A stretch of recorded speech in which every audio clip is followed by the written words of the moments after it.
shot, amazing Fidelis, Mr. Long Shot. Receive ko na ang pinatama mo sa akin.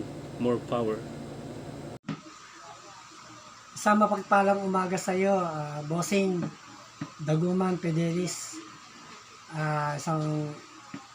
Una sa lahat, nagpapasalamat ako sa pinatama mo sa akin.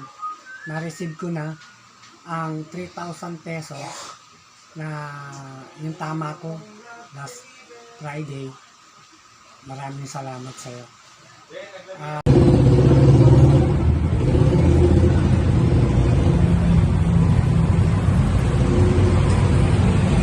Salamat, Mr.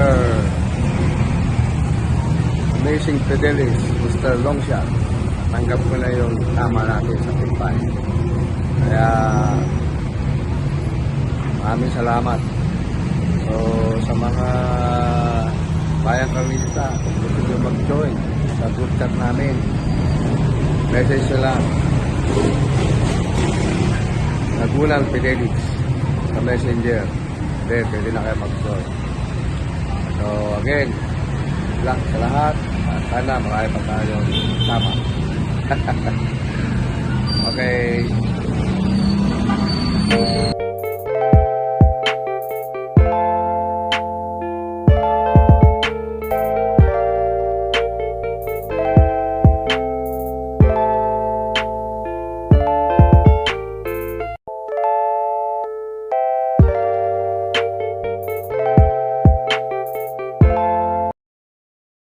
Mga ka-longshot, nagbabalik ang inyong lingkod, Amazing Fidelis, Mr. Longshot.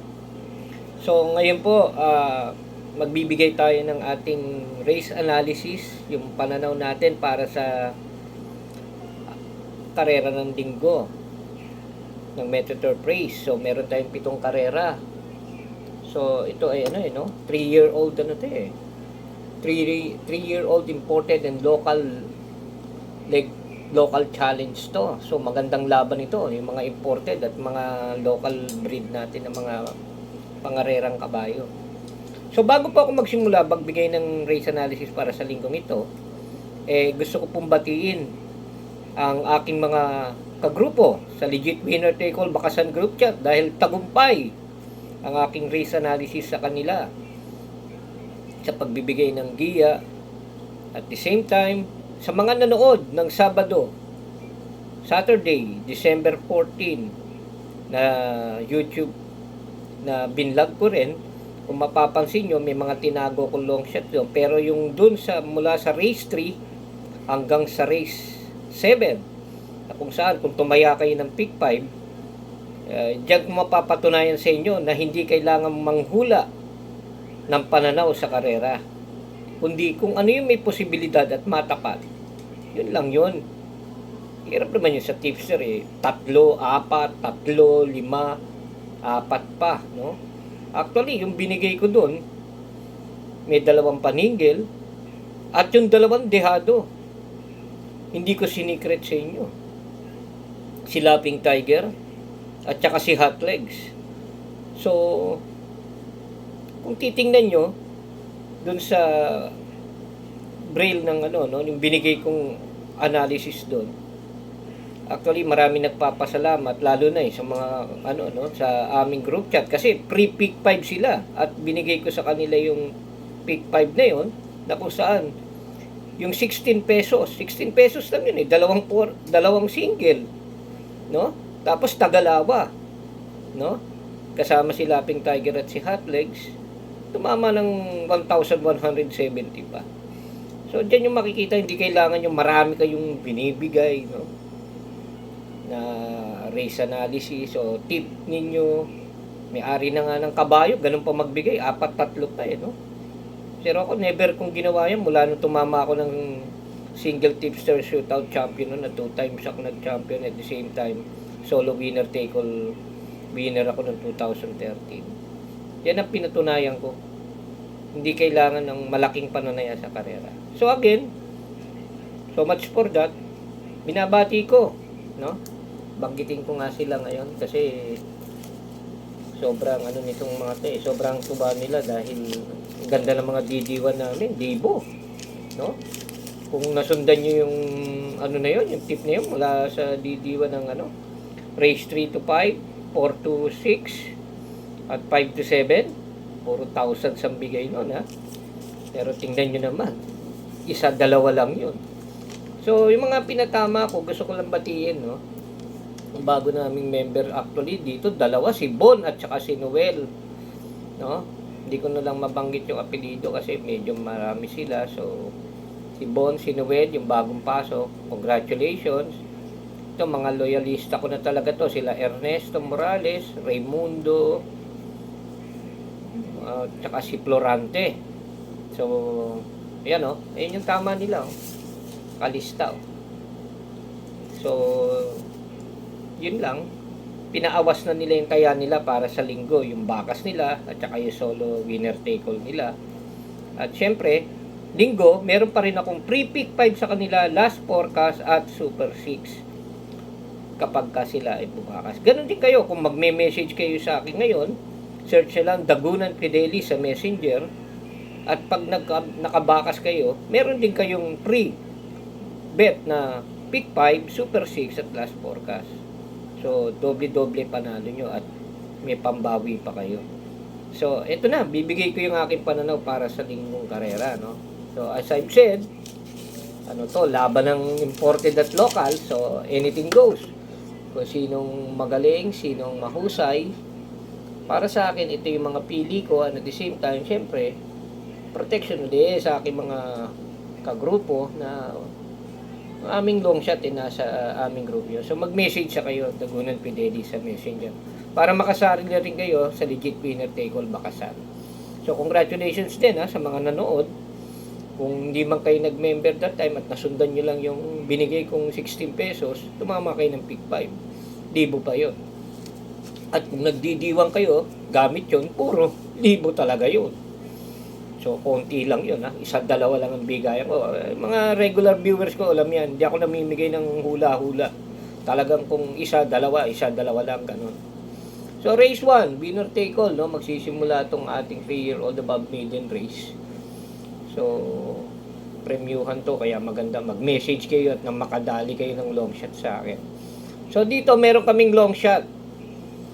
At yun ay i-reserve ko para sa aming tayaan. Kaya mag-message kayo nung makasali kayo. Pero dito, ibibigay ko yung mga, tingin ko yung papatok. Yan.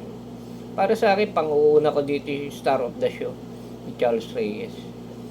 Actually, madalas na bitin to, pero tingin ko, pagka ganitong meron challenge sa kanya, lalabas ang galing nito. Kukunin ko rin yung 4, back page. So, medyo dihado sa hinete to. Kaya, expect the unexpected. Kaya meron din akong naka-reserve na long shot dyan para sa aming group chat na lang. Mag-message kayo para makasali kayo. So, 1,200 meter lang yan, ano? Banderahan. Inuna ko si Star of the Show kasi ganda pole position. Tsaka, mapaganda lang ang salida nito. Baka mahirapan na sila dyan. So, 5 and 4 sa race 1. Race 2, start ng inyong pick 6, imported and local challenge, no? Kanina, 3-year-old above maiden race yun. Dito, dalawa kukunin ko. Siyempre, kung sa mga nagtitipid, Birdstone. Matibay si Sarati dyan, 2,000 meter eh. Pero, isama nyo rin si Perfect Shot. May laban to si Pabilik dito.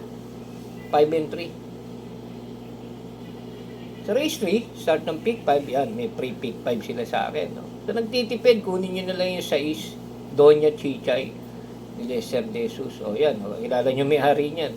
Tinira siya ng tinira ng mga viewers niyan dahil sabi niya kasi, yan may posibilidad manalo. Pag natalo, alam niyo naman yung mga hard loser, sinisisi yung tipster. Mali din minsan yung gano'n, no? Wag tayong magalit sa tipster kasi tulad doon, siyempre, kabayo niya yun, siyempre, tatayaan niya yun. Ganun lang kasimple yun. Pero ako, pili ko talaga dito sa pag-aaral ko, pwede siyang isingil yung Doña Chichay. Kung magiging maganda yung takbo niya, pwede na. Pero ako, may naka-reserve akong, long shot. Siyempre, mag-message kayo sa group chat ko. At nang makasali kayo sa legit winner take all, baka sa group chat namin makuha nyo yung long shot. Okay? So, rito sa race 4, 1,400 meter, no? 7, Primavera ni Patty Dilema. Tingin ko magiging maganda ang laban niya rito.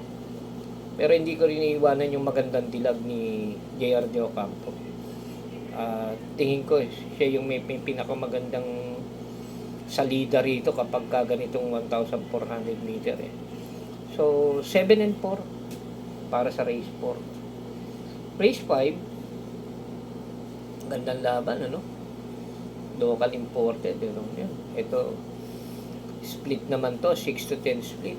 So na nagtitipid uli, dito na ako sa dalawang couple entry na to. Dodong Villegas, tsaka Storke, Pendant, and Clairvoyant. May paratingan sila sa dulo eh. So, para sa akin, matibay ng isingle yan. Pero meron akong pambulaga dyan, nasa group chat. Mag-message kayo, siyempre. Para member. Para lahat, everybody happy, winner, di ba? Sabay-sabay tayong tatama. Race 6, dalawa kukunin ko dito. No? Siguro iba, gusto si Mingle na lang kay Polite Bell. Ako hindi ako si single. Pero kukunin ko siya, Polite Bell. Siyempre, protection para sa Yamado yan. Kukunin ko si si Heroes del 96 ni Mark Alvarez. Actually, may paratingan din si Mark sa dulo. So, palagay ko, palaban to. 8 and 6 sa race 6. Race 7, ayan, ito na naman tayo. So, yung papatok, syempre, bibigay ko na yung 8, Krugeran, di ba? Bakit? Pinakamataas siya sa grupo. Itong grupong ito, medyo mabababa yung kalaban niya. Pero meron akong pre-forecast para sa mga bumabakas. Yung pang dehado ko, nakaabang na yan doon. So, mag-message kayo. Dagunan Fidelis. Search sa Facebook. Then, message nyo na ako para ngayon naman, nanonood na rin lang kayo. May oras pa para bukas. Maaga karera bukas. Message sa kayo at sasagutin ko kayo para kung paano kayo makasali. Actually, may mga nag-message na and alam na nila yung proseso. So, tomorrow, we'll cut off early. So, mas maganda ngayon pala mag-message sa kayo para ma-orient ko kayo kung paano kayo makasali sa aming legit winner take all bakasyon group chat. And again, I'm wishing all my group members, my viewers, happy racing and good luck on Sunday race. Malapit na ang Pasko. So, ito, maganda ang naging patama ako nitong Sabado. Masaya ako dahil nabigyan ko sila ng kaligayahan sa maliit na tayaan namin sa bakasan. Lumago yung kanilang puhunan.